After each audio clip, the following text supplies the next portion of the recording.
যারা আমাদের বিরোধিতা করেন আমরা তাদের উদ্দেশ্যে বলবো, আমরা কখনো কাউকে শত্রু মনে করি না, বরং আমরা সকলের জন্য আমাদের হৃদয়ে ভালোবাসা অনুভব করি। আমরা জানি যারা আমাদের শত্রুতা করে তারা না বুঝে সেটা করে, তারা হয়তো দুনিয়ার কোনো স্বার্থের কারণে সেটা করে।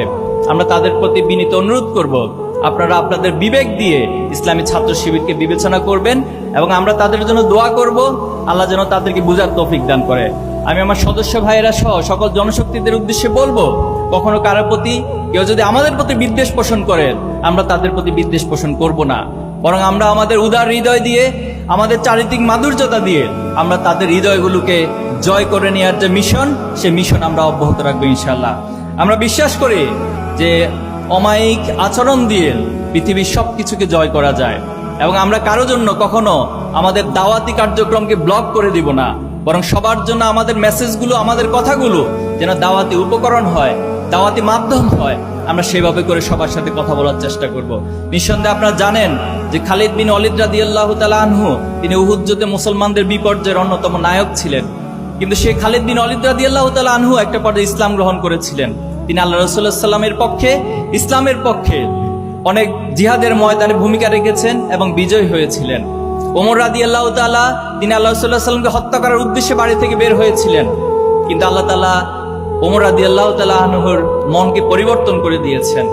যে ওয়াহশী আল্লাহ রাসূলুল্লাহ সাল্লাল্লাহু আলাইহি ওয়াসাল্লামের চাচা হামজা রাদিয়াল্লাহু তাআলা আনহুকে হত্যা করেছিল, শুধু হত্যাই নয়, হামজা রাদিয়াল্লাহু তাআলার কলিজাটুকু ছিঁড়ে এনে হিন্দাকে দিয়েছিল। সে ওয়াহশী একটা পর্যায়ে ইসলাম গ্রহণ করেছিল। আল্লাহ রাসূলুল্লাহ সাল্লাল্লাহু আলাইহি ওয়াসাল্লাম যখন তায়েফের ময়দানে গিয়েছিল, আল্লাহ রাসূলুল্লাহ সাল্লাল্লাহু আলাইহি ওয়াসাল্লাম অনেক কষ্ট করে, অনেক পথ পাড়ি দিয়ে তায়েফবাসীর কাছে দ্বীনের দাওয়াত, ইনসাফের দাওয়াত, ইসলামের দাওয়াত নিয়ে গিয়েছিল। কিন্তু তায়েফবাসী পৃথিবীর সেই রহমত স্বরূপ মানুষটিকে তারা ছোট ছোট বাচ্চাদেরকে লেলিয়ে দিল। আল্লাহ রাসূলুল্লাহ সাল্লাল্লাহু আলাইহি ওয়াসাল্লামকে রক্তাক্ত করা হলো।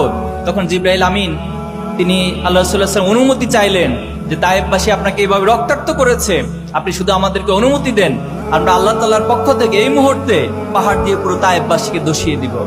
কিন্তু আল্লাহ রাসূলুল্লাহ সাল্লাল্লাহু আলাইহি ওয়াসাল্লাম যিনি রহমত স্বরূপ ছিলেন পুরো পৃথিবীবাসীর জন্য, তিনি বলেছিলেন যদি তাদেরকে ধসিয়ে দেওয়া হয়, যদি তাদেরকে ধ্বংসই করে দেওয়া হয়, তাহলে দ্বীনের দাওয়াত আমরা কার কাছে পৌঁছাবো? আমার বিশ্বাস একদিন তায়েফবাসী অবশ্যই বুঝতে পারবে এবং তারাও ইসলামের পথে শামিল হবে ইনশাআল্লাহ। আমরা সেই আদর্শকে লালন করে এই জমিনে যারা আমাদের বিরোধিতা করছে আমরাও তাদের জন্য আমাদের হৃদয়কে উন্মুক্ত রাখবো, প্রসারিত রাখবো, তাদেরকে দ্বীনের পথে আহ্বান করব।